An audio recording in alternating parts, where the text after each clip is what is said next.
অসম পুলিচৰো দ্বিতীয় cut off নোলায় কিন্তু ফল সেৱাই ঘোষণা কৰিব কিন্তু তাৰ পিছত আপোনালোকৰ ডকুমেণ্ট ভেৰিফিকেশ্যন হ'ব আৰু ফাইনেল নিযুক্তি 10 অক্টোবৰত হ'ব আৰু 10 অক্টোবৰলৈ আপোনালোকে ধৈৰ্য ধৰিবই লাগিব কাৰণ আমিও আপোনালোকৰ অকণমান ধৈৰ্যৰ পৰীক্ষা কৰিব খুজিছোঁ ঠিক সেই ধৰণে যিসকল শিক্ষকে মোক সুধি আছে 5550ৰ লিষ্ট কেতিয়া দিব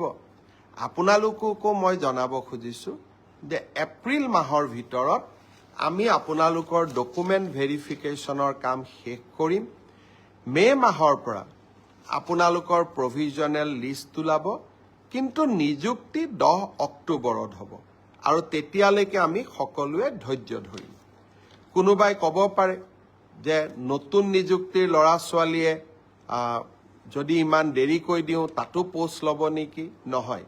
নতুন নিযুক্তিৰ তালিকা 10 অক্টোবৰৰ পিছত ওলাব গতিকে 10 অক্টোবৰত যিসকলে নিযুক্তি পাব তেওঁলোকে স্বাভাৱিকভাৱে নতুন নিযুক্তিত এলপিৰ শিক্ষক এলপিত অৱতীৰ্ণ হ'ব নোৱাৰিব কিন্তু তেখেতসকলে ইউপিৰ পৰীক্ষাত বা আপাৰ প্ৰাইমেৰীৰ মেৰিট লিষ্টত তেওঁলোকৰ নাম ডেফিনেটলি অন্তৰ্ভুক্ত হ'ব পাৰে গতিকে মই সকলোকে ধৈৰ্য ধৰিব ক'লো গ্ৰেজুৱেট আৰু পোষ্ট গ্ৰেজুৱেট টিচাৰৰ ৰিজাল্ট মে মাহত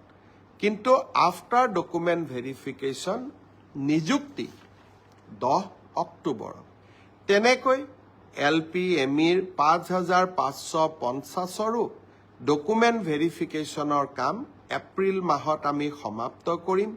মাৰ্চ মাহৰ পৰা প্ৰভিজনেল লিষ্ট ওলাব কিন্তু নিযুক্তি 10 অক্টোবৰত হ'ব এতিয়া মই আহিছোঁ এটা নতুন চৰকাৰী আঁচনিৰ বিষয়ে অহা 19 তাৰিখে দিনৰ 11:30 বজাত অসম পুলিচৰো দ্বিতীয় কাট অফ নোলায় কিন্তু বছৰটোৰ শেষৰ ফালে আমি আকৌ নতুন অসম পুলিচত খালী হৈ থকা পোষ্টসমূহ আমি এডভাৰটাইজ কৰিম কোনোবাই যদি পোৱা নাই হতাশ হ'ব নালাগে দৌৰৰ প্ৰেক্টিচ অব্যাহত ৰাখিব লাগে